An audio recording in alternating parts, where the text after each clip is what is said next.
শুরুতেই বিবিও audio story চ্যানেলের প্রত্যেক শ্রোতা বন্ধুদের জানিয়ে রাখি, আমাদের টিম কখনো অন্ধবিশ্বাস এবং কুসংস্কারকে প্রাধান্য দেয় না। যে গল্পের নাট্যরূপ আপনারা শোনেন তা সম্পূর্ণরূপেই লেখকের মস্তিষ্ক প্রসূত। বাস্তবের সাথে এর কোনো মিল নেই। যদি থেকে থাকে সেটা একেবারেই কাকতালীয় এবং অনিচ্ছাকৃত। বিবিও অডিও স্টোরি চ্যানেলের পক্ষ থেকে আজ যে গল্পটা আপনারা শুনবেন তা একেবারেই ভৌতিক রোমাঞ্চকর না হলেও অদ্ভুতুড়ে বা ইংরেজিতে যাকে বলে বিজার। তো আজকে আমাদের টিমের পক্ষ থেকে আপনার জন্য থাকছে রাজশেখর বসু ওরফে পরশুরামের লেখা গল্প যদু ডাক্তারের পেশেন্ট। গল্পটি পুরোটা শোনার জন্য অনুরোধ করছি এবং যদি ভালো লেগে থাকে তাহলে প্লিজ একটি লাইক করে দেবেন এবং আপনার মূল্যবান মতামত আমাদেরকে জানাতে ভুলবেন না। আমাদের এই ক্ষুদ্র টিমটিকে সাপোর্ট করার জন্য আমাদের চ্যানেলটিকে সাবস্ক্রাইব করে দিয়ে পাশে থাকা বেল আইকনটিতে চাপ দিয়ে অল করে দেবেন। তাহলে চলুন শুরু করা যাক। রাজশেখর বসু ওরফে পরশুরামের লেখা যদু ডাক্তারের পেশেন্ট।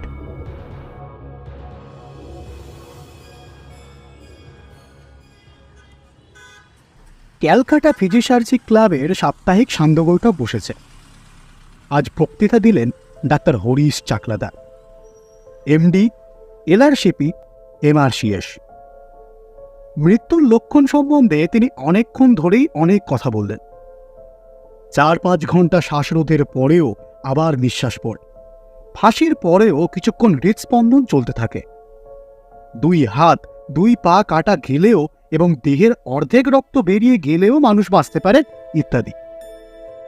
অতএব রাইগার মর্টিস না হওয়া পর্যন্ত, অর্থাৎ দ্বিজেন্দ্রলালের ভাষায় কুঁকড়ে আড়ষ্ট হয়ে না গেলে একেবারে নিঃসন্দেহ হওয়া যায় না।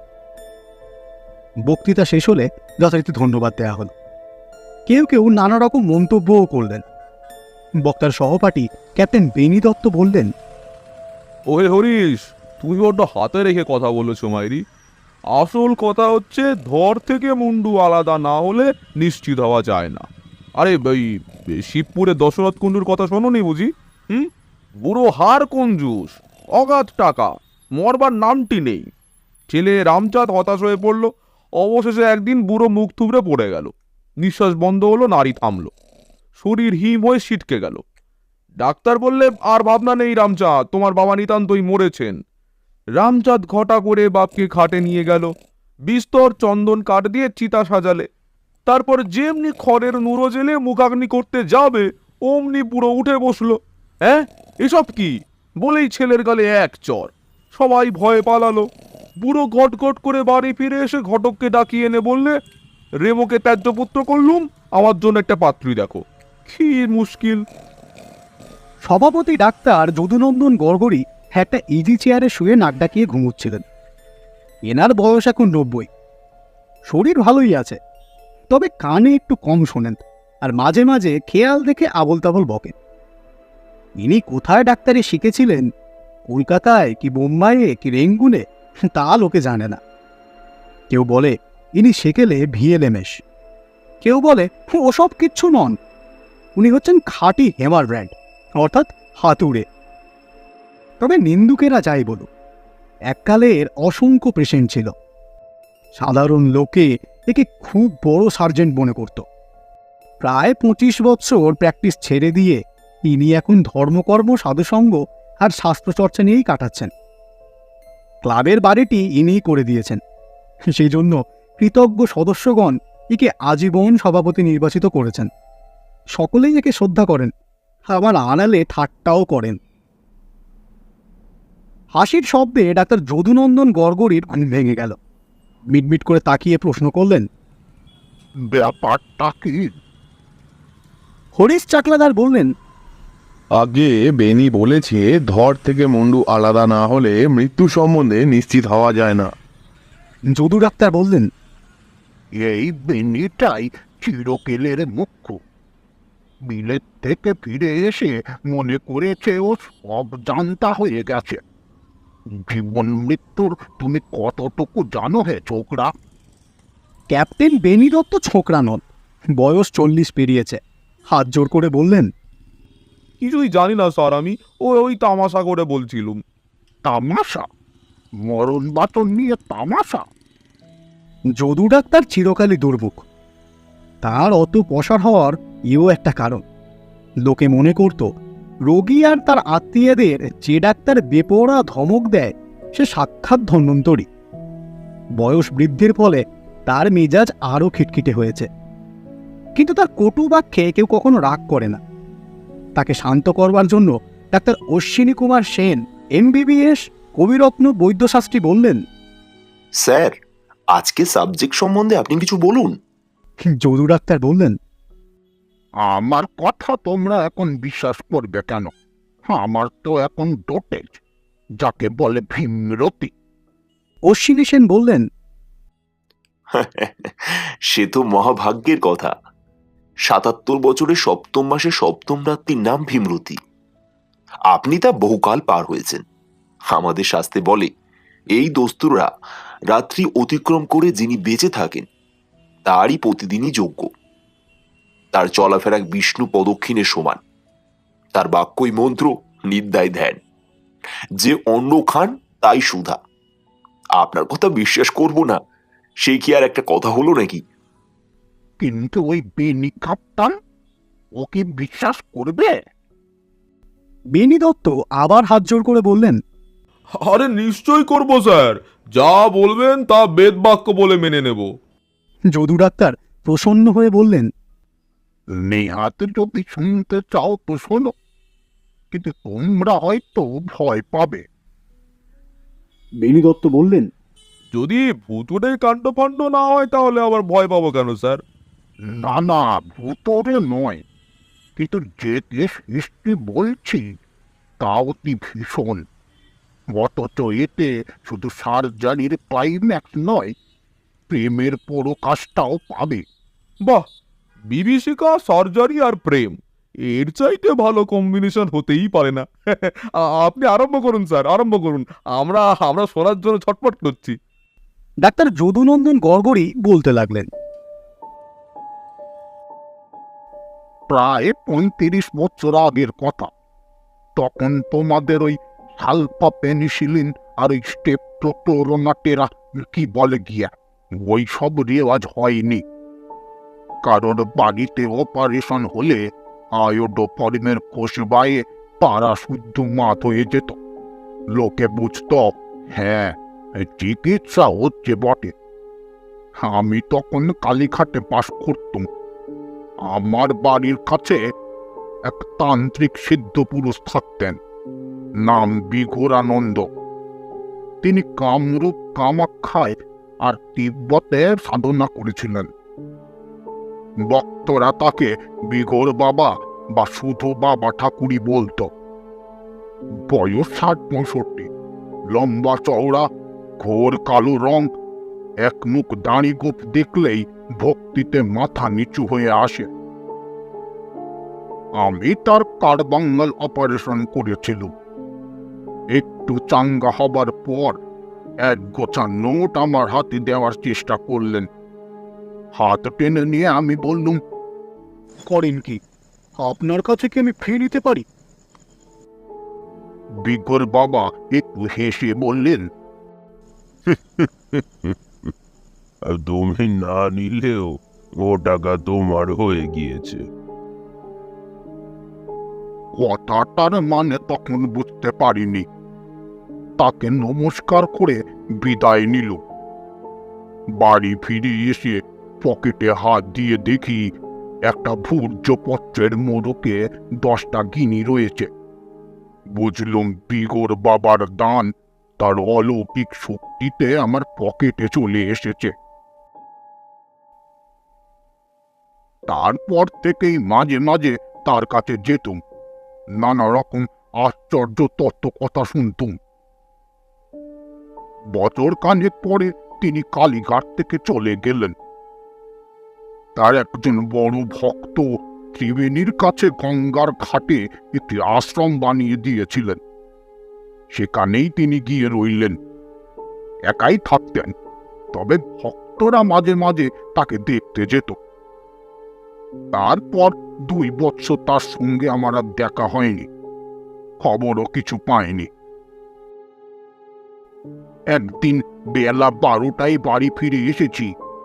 একটা হার্নিয়া, 2টো অ্যাপেন্ডিক্স, 3টে টিউমার, 4টে টনসিল আর গোটা 5 হাইড্রোসিল অপারেশন করে অত্যন্ত ক্লান্ত বোধ করছি।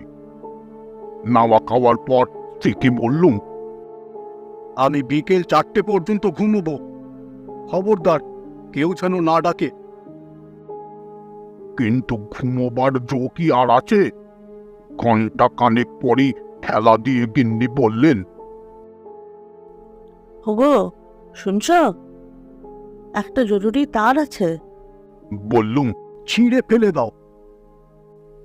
গিন্নি বললেন, এই যে বিঘোর বাবার তার। অগত্যা টেলিগ্রাম পড়তে হলো।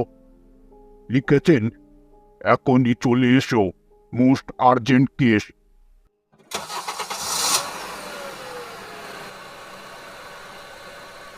মোটরে চড়ে রওনা হলুম। ব্যাগটা সঙ্গে নিলুম, তাতে শুধু মামুলি সরঞ্জাম ছিল। কিরকম কেস কিছুই জানা নেই, সেজন্য বিশেষ কোনো ওষুধপত্র নিতে পারলুম না। শীতকালে পৌঁছতে সন্ধ্যা হয়ে গেল।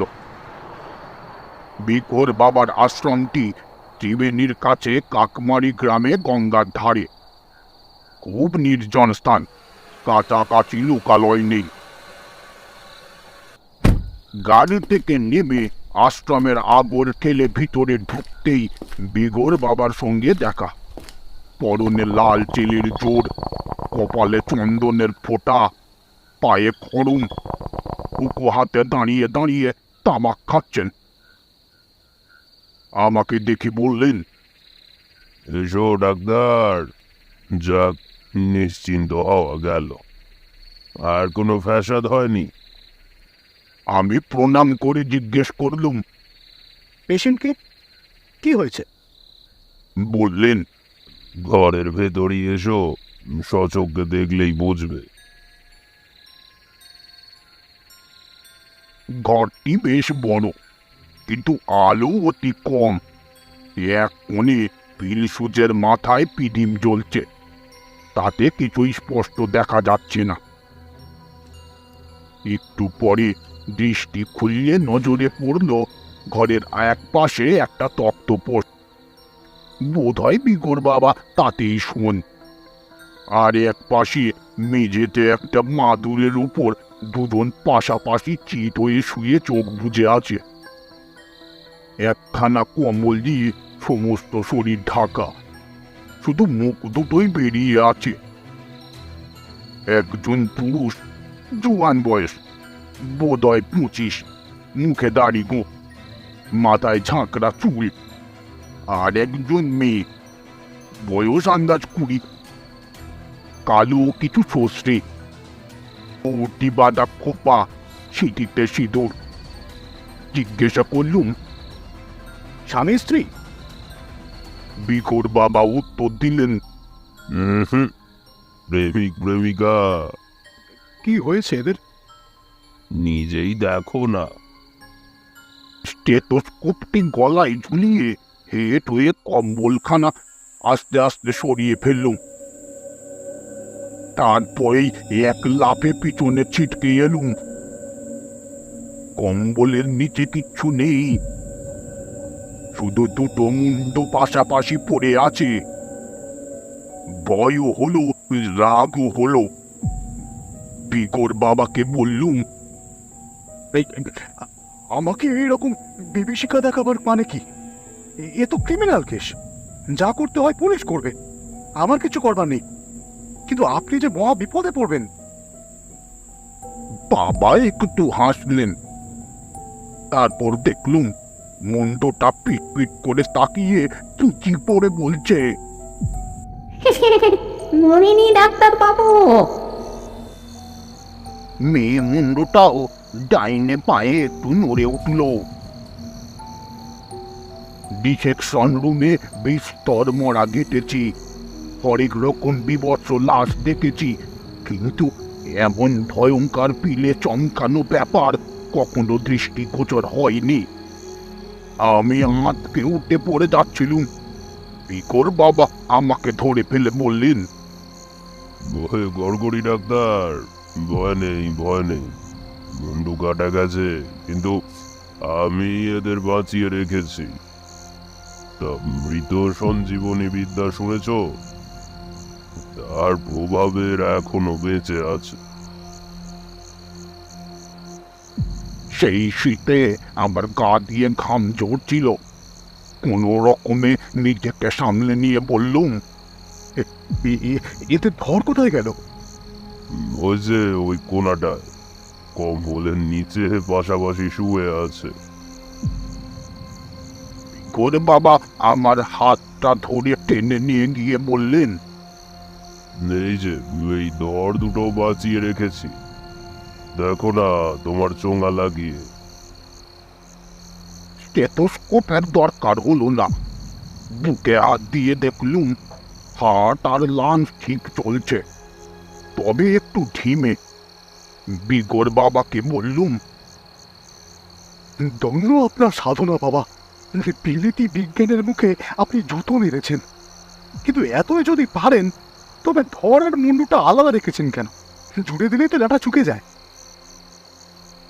বিগর বাবা বললেন, তা আমার কাজ নয়, আমি মৃত সঞ্জীবনী জানি, কিন্তু খণ্ড যোজনী বিদ্যা আমার আয়ত্ত নয়। ও হলো মুচি বা ডাক্তারের কাজ। মুচি আবার লাশ ছোবে না, তার মোটরও নেই যে এই অবেলায় এত দূরে আসবে। তাই তোমাকে ডেকেছি, তুমি ধরের সঙ্গে মুন্ডু সেলাই করে দাও। আমি নিবেদন করে বললুম, আহা বাবা ঠাকুর, বাইরের চামড়া সেলাই করলেই তো গলার হাড় আর নলি জুড়বে না। সার্কুলেশন, রেসপিরেশন এবং স্পাইনাল কর্ডের সঙ্গে ব্রেনের যোগ কি করে হবে? সেরিব্রেশন অর্থাৎ মস্তিষ্কে ক্রিয়া চলবে কি করে? কেন চলবে না? দুই ভুরুর মধ্যে আজ্ঞাচক্র ঘুরছে, তাতেই পঞ্চেন্দ্রিয় আর মনের ক্রিয়া চলছে।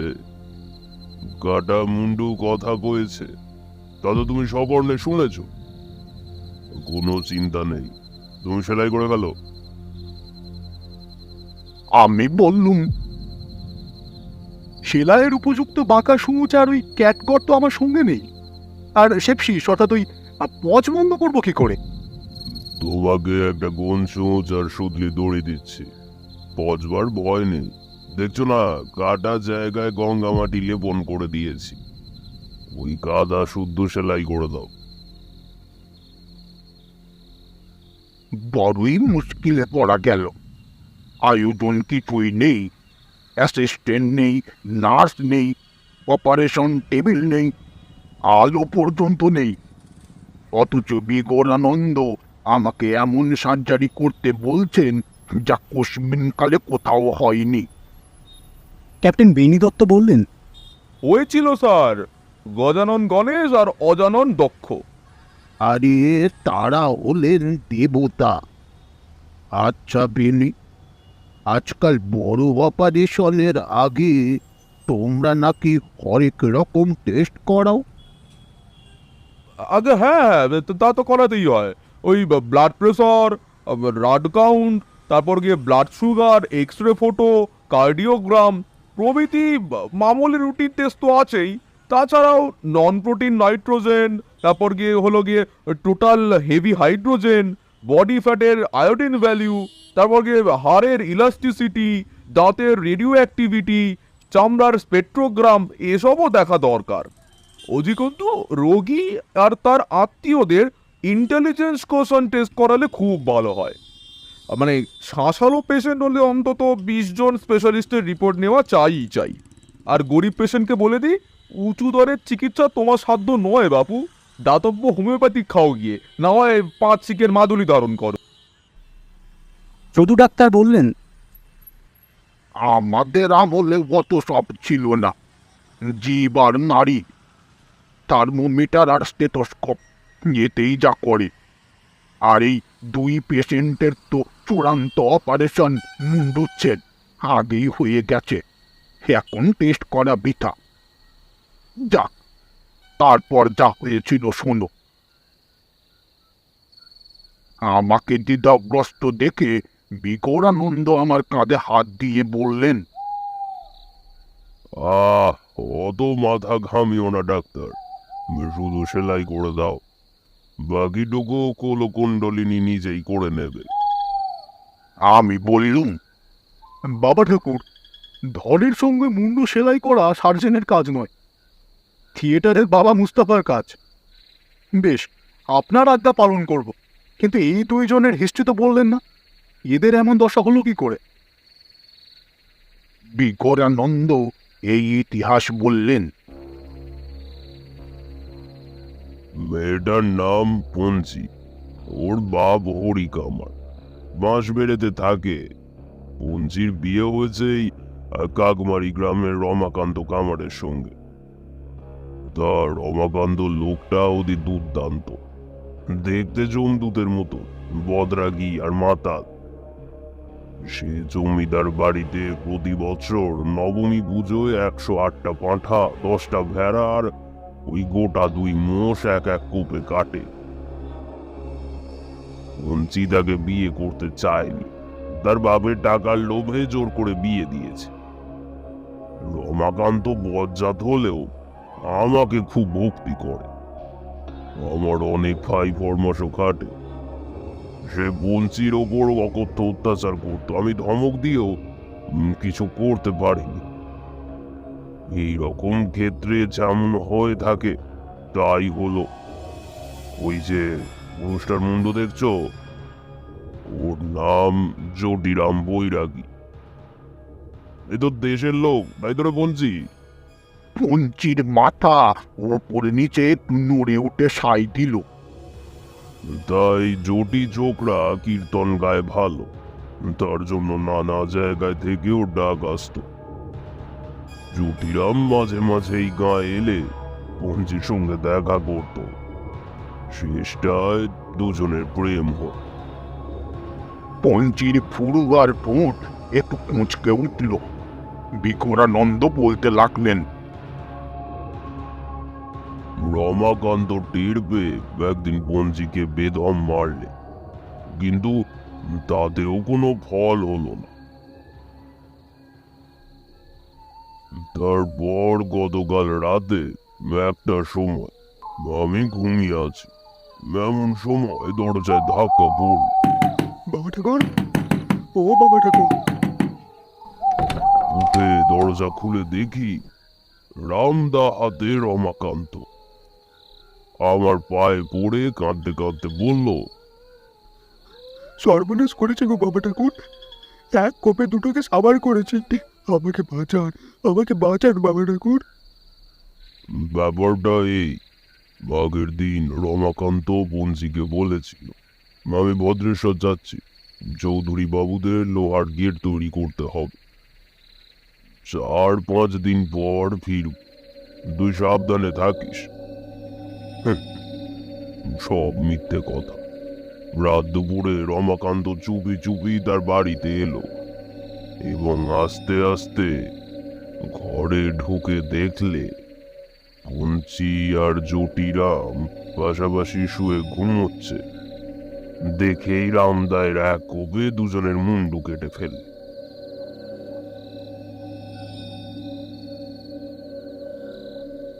তারপর ভয় পেয়ে আমার কাছে ছুটে এসেছে। আমি তখনই রমাকান্তের সঙ্গে তার বাড়ি গেলাম।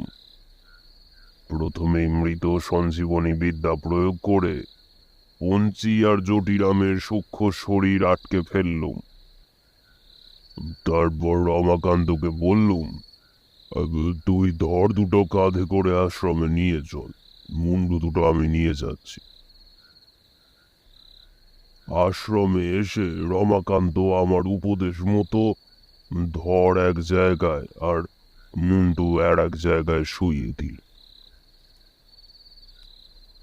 খণ্ড যোজনের আগে পর্যন্ত এইরকম তফাৎ রাখাই তন্ত্রোক্ত পদ্ধতি। হরিশ চাকলাদার প্রশ্ন করলেন, সূক্ষ্ম শরীরেও কি দুভাগ হয়েছিল? ধর আর মুন্ডু দুটোই আলাদা হলে বেঁচে রইল কি করে? যদু গড়গড়ি বললেন, তোমরা দেখছি কিছুই জানো না। সূক্ষ্ম শরীর ভাগ হয় না, নৈনং চিত্তন্তি শস্ত্রাণি। তার অ্যাটানমি অন্যরকম, কতকটা অ্যালিবার মতন, কিন্তু ঢের বেশি ইলাস্টিক। ধর আর মুন্ডু তপাতে থাকলে সূক্ষ্ম শরীর চিটে গুড়ের মতন বেড়ে গিয়ে দুটোতেই ভর করতে পারে। তারপর বিগর বাবা যা বলেছিলেন শোনো।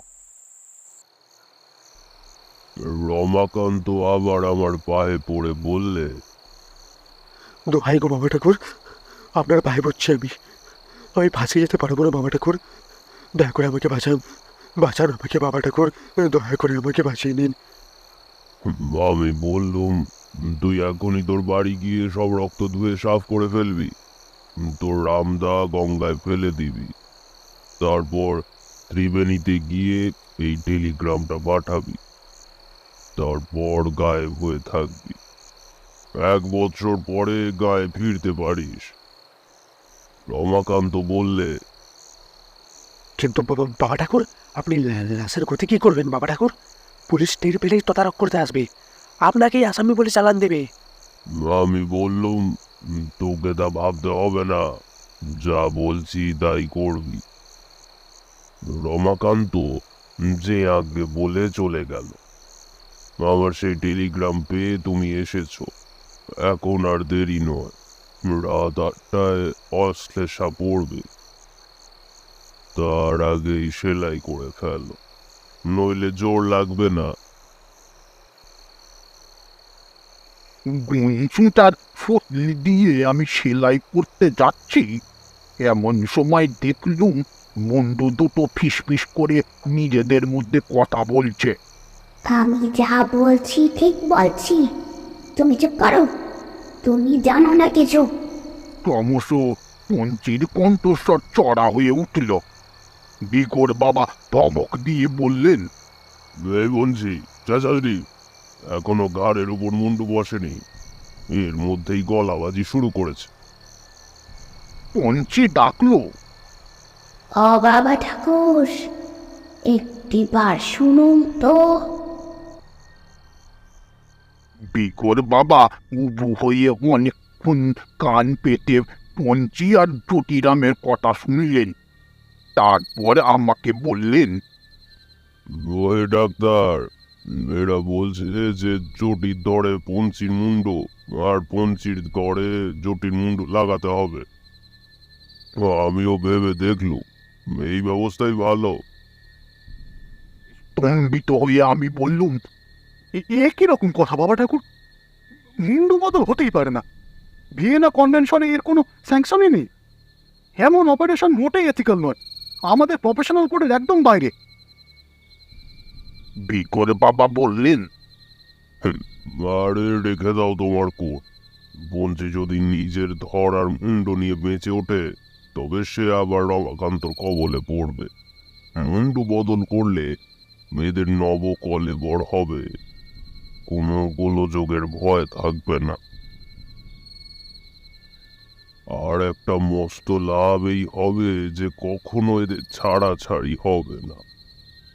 জটিরাম যদি আগে মরে তবে তার ধর নিয়ে পঞ্চির মুন্ড বেঁচে থাকবে, পঞ্চি যদি আগে মরে তবে তার ধরটা জটির মুন্ড নিয়ে বেঁচে থাকবে।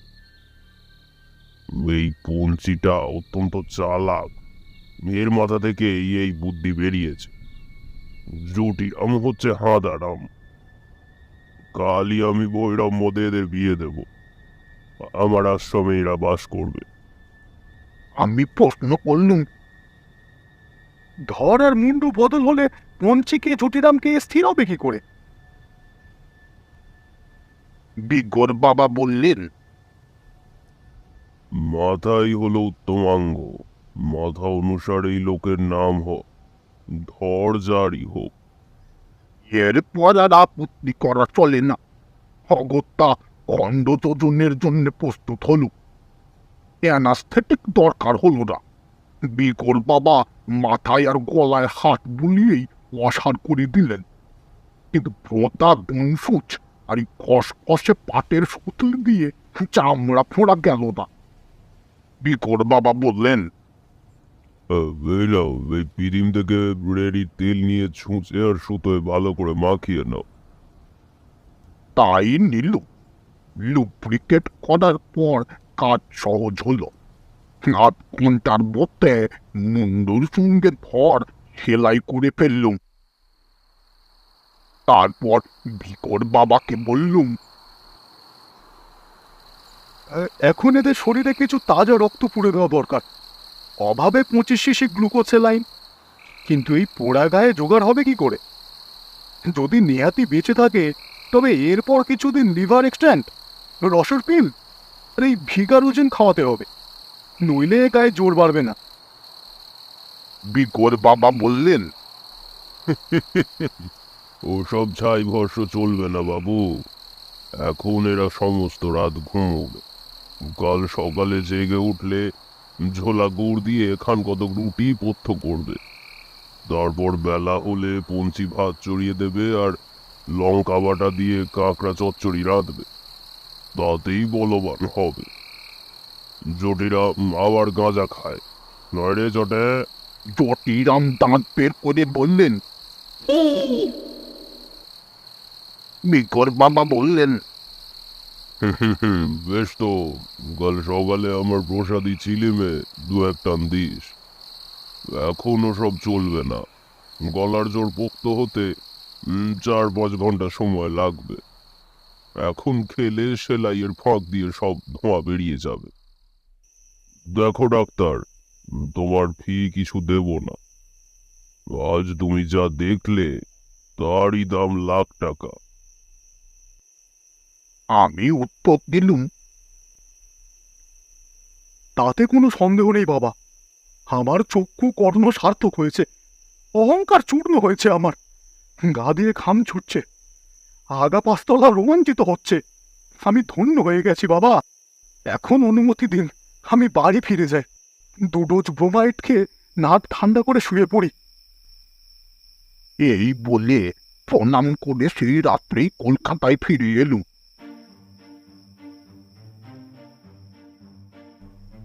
ডাক্তার অশ্বিনী সেন বললেন, কি আশ্চর্য মতো পড়ুন।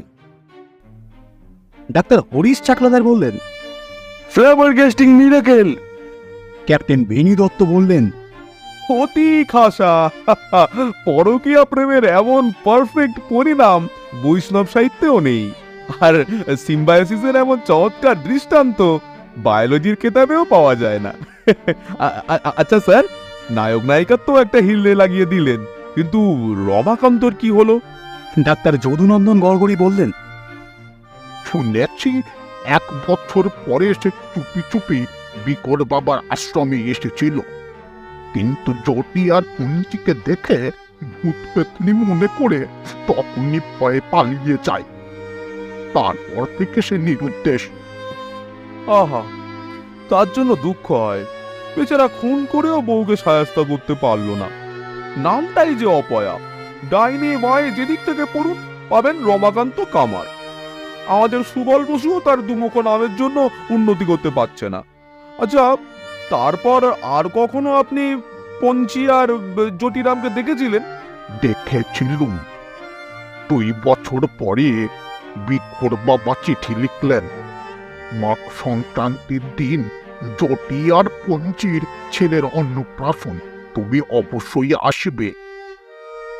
বাবার যখন আদেশ তখন তো যেতেই হলো। তা কি দেখলেন গিয়ে? দেখলুম ভিকর বাবা ঠিক আগের মতন লাল চেলির জোর পরে দাঁড়িয়ে গোটানছেন। পঞ্চি তার মাস্কিউলার মন্দা হাতে একটা মস্ত কুড়ুল নিয়ে কাঠ চালা করছে। জটিরাম রোয়াকে বসে একটা পিঁড়িতে আলপনা দিচ্ছে আর কোলের ছেলেকে কেড়ে দুধ খাওয়াচ্ছে।